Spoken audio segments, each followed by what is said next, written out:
Ikaw, Balita! Age gap karong panahon na, magmatter pa ba?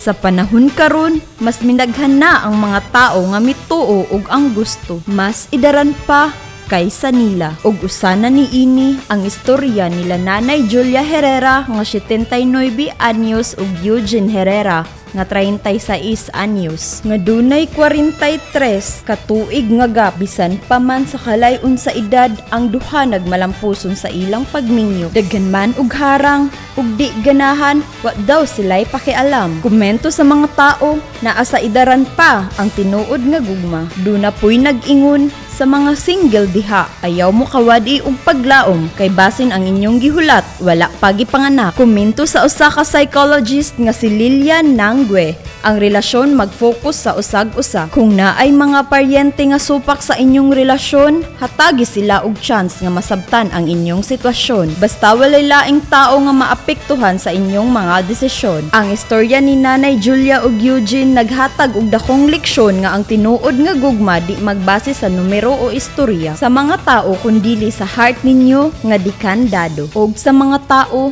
ang gugma walay gipili basta magtinud-anay, dili maglisod og apply sa senior citizen discount kung ang imong uyab si nanay. Your number 1 ibalita citizen, ipida ang good vibes sa bawat balita.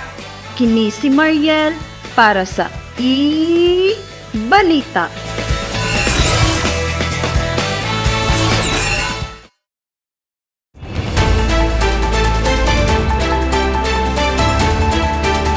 Ikaw, Balita!